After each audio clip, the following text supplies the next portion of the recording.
Les propriétaires de commerce vont recevoir leurs cadeaux de Noël avant les autres. Le gouvernement veut adopter avant les fêtes une loi pour élargir les heures d'ouverture le dimanche. Ça couvre des magasins non alimentaires.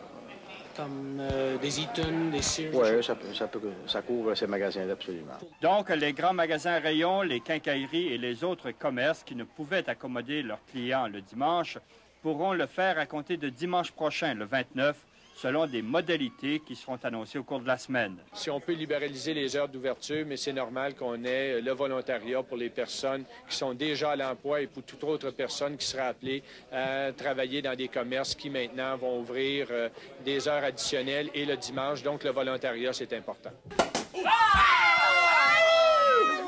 C'était la fête chez Coro ce matin. Depuis des années, le magasin de vêtements récolte les amendes, 10 000 au total, pour avoir défié la loi en ouvrant le dimanche. Mais maintenant, dit le patron, on va grandir au lieu de mourir. Par contre, on n'a pas le goût à la fête chez les dépanneurs du coin. La TPS, les surtaxes sur l'alcool et les cigarettes et maintenant les autres commerces qui vont leur faire concurrence le dimanche, tout, disent-ils, fait obstacle à leur vente. Ça va nous affecter bien sûr parce que déjà, on voit une décroissance de nos chiffres d'affaires actuellement depuis 2 ans.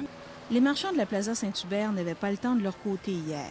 Le froid a découragé bien des acheteurs, déjà qu'ils n'avaient pas été nombreux durant le temps des fêtes. Pas bougé faire, il n'y a pas beaucoup de monde. Là. On n'a pas fait une grosse journée.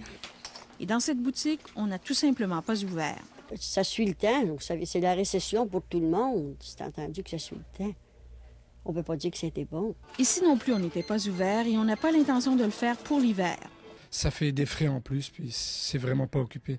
Éventuellement, si la loi reste encore comme ça, peut-être l'été, on va ouvrir, mais pas autrement. Enfin, il est encore trop tôt pour évaluer les retombées de la nouvelle loi. Il faudra attendre les prochains mois pour en connaître vraiment l'impact. Louise Baudouin, à Montréal.